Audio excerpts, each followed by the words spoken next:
ఆచి చికెన్ మసాలా. తిరుమల లడ్డు కల్తీ నెయ్యి హెరిటేజ్ విషయాలకు సంబంధించి శాసనసభలో పూర్తి వీడియోలు విడుదల చేయాలని ఎమ్మెల్సీ వరదు కళ్యాణి డిమాండ్ చేశారు. వెంకటేశ్వర స్వామి పటం పట్టుకుని పోడియం వైపు వైసీపీ సభ్యులు చెప్పులతో వెళ్లారని మార్ఫింగ్ వీడియోలతో ప్రజలను అధికార పార్టీ నేతలు తప్పుదోవ పట్టిస్తున్నట్లు మండిపడ్డారు. చెప్పులేసుకుని పోడియం దగ్గరకు వైసీపీ వాళ్లు ఎవరూ వెళ్లలేదన్నారు. అపచారం చేసింది చంద్రబాబు భక్తులు మనోభావాలు దెబ్బతీసే విధంగా ప్రచారం చేశారని మండిపడ్డారు. వెంకటేశ్వర స్వామి ఫ్లెక్సీలు వేసి అపచారం చేశారని వాళ్లే క్షమాపణ చెప్పాలని వరదు కళ్యాణి డిమాండ్ చేశారు.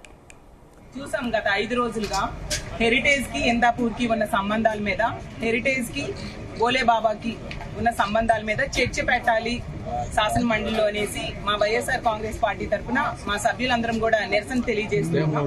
అందులో భాగంగా మొన్న రోజు ఆ స్వామి వారి ఫోటోలు పట్టుకొని స్వామిని వీళ్ళకి మంచి బుద్ధి ప్రసాదించాలని కోరుతూ కూడా నిరసన తెలియజేయడం జరిగింది. కానీ ఆ జరిగినప్పుడు పోడియం దగ్గరికి స్వామి వారి ఫోటో పట్టుకుని ఎవరు కూడా చెప్పులు వేసుకోకుండా వెళ్లడం జరిగింది. సో కానీ ఈ రోజు తీసుకుంటే ఆ తర్వాత రోజు నుంచి కూడా ఈ కూటమి ప్రభుత్వంలో పెద్దలు మార్ఫింగ్ వీడియోలు బయటికి తీసుకొచ్చి చెప్పులతో వెళ్ళినట్టుగా క్రియేట్ చేసి ప్రజలను తప్పుదోవ పట్టించడానికి ప్రయత్నిస్తూ ఉండే పరిస్థితి చూస్తూ ఉన్నాం. సుప్రీంకోర్టు చేబాట్లు వేసినా కూడా వెంకటేశ్వర స్వామిని రాజకీయాల్లోకి లాగుతూ అతని పేరుని అప్రతిష్ట పాలు చేయడానికి ప్రయత్నిస్తూ ఉండే పరిస్థితి మనం చూస్తూ ఉన్నాము. ఎంత దారుణం అంటే సుప్రీంకోర్టు కమిషన్ ఆ రోజు సుప్రీంకోర్టు సిబిఐ దర్యాప్తు నివేదిక వచ్చాక కూడా లడ్డూలో కల్తీ జరిగిందంటూ తప్పుడు ప్రచారంతో వీళ్ళు ఫ్లెక్సీలు వేసిన పరిస్థితి మనం చూసాం. వీళ్ళకి చట్టాలన్నా న్యాయస్థానాలన్నా అస్సలు గౌరవం లేదు అనే విషయం స్పష్టంగా అర్థమవుతూ ఉంది.